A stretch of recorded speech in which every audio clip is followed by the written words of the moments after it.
Ich glaube, das ist was sehr, sehr Schlimmes. Nicht wirklich viel drüber geredet. Durchhaltemodus, war körperlich ausgebrannt. Ich war eigentlich alleine.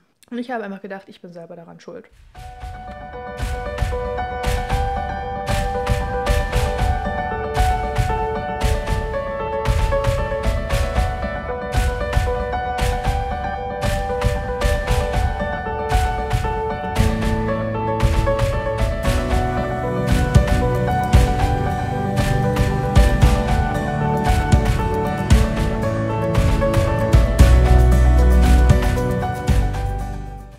Hallo ihr Lieben! Schön, dass ihr heute wieder dabei seid.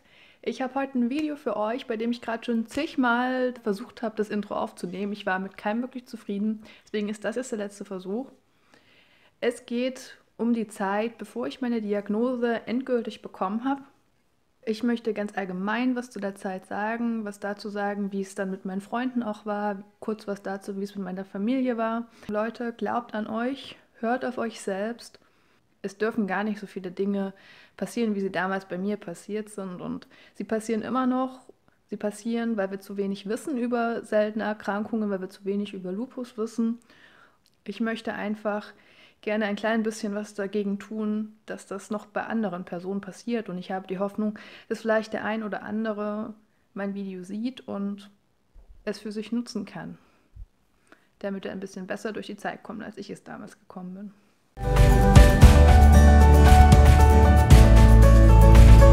Es war eine sehr schwierige Zeit. Im Bereich von 12 bis 16 habe ich schon körperlich ziemlich gelahmt, habe aber trotzdem alles noch mitgemacht voll in der Schule und habe auch noch voll Sport mitgemacht. Ich bin 2, 3 Mal in der Woche noch zum Volleyball gegangen. Ich konnte eigentlich kaum noch auf dem Feld stehen. Ich habe es trotzdem noch gemacht, weil man mir immer wieder gesagt hat, dass ich selber schuld bin, dass es mir schlecht geht, dass ich mich zu sehr da reinsteigere, dass sehr viele schlimme Sachen. Und ich habe einfach gedacht, ich bin selber daran schuld. Ich war körperlich ausgebrannt. Ich war eigentlich nur auf so einem Durchhaltemodus, glaube ich tatsächlich. Also einfach weitermachen. Aber ich habe nicht wirklich viel drüber geredet, glaube ich.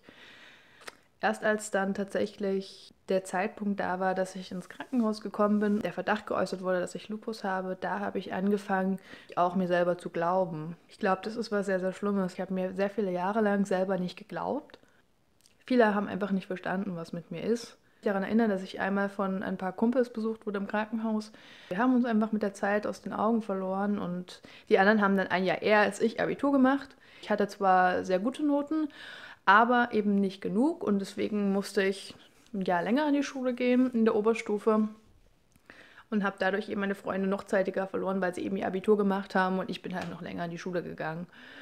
Ich war eigentlich alleine. Es gab eigentlich niemanden, der da war für mich. Also ich hatte keine Freunde mehr, weil ich eben auch in eine neue Klasse gekommen bin, in einen neuen Jahrgang und dort auch nie wirklich Kontakt richtig gefunden habe.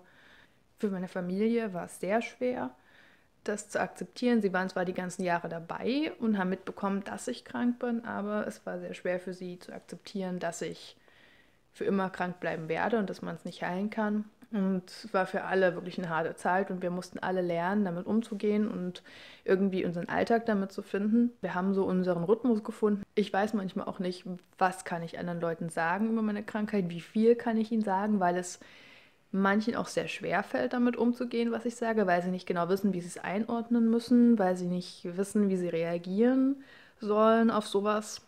Das macht es für mich auch manchmal wirklich schwierig, damit nach außen hin umzugehen. Vielen, vielen lieben Dank fürs Zuschauen. Es würde mich wahnsinnig interessieren, wie es bei euch so ist und was ihr für Erfahrungen gemacht habt, ob ihr einen lieben Menschen dazugewonnen habt oder auch sehr, sehr viele Menschen verloren habt. Wie auch bei den letzten Videos haben wir oben Facebook und Instagram, da könnt ihr mir auch gerne schreiben und wir sehen uns im nächsten Video.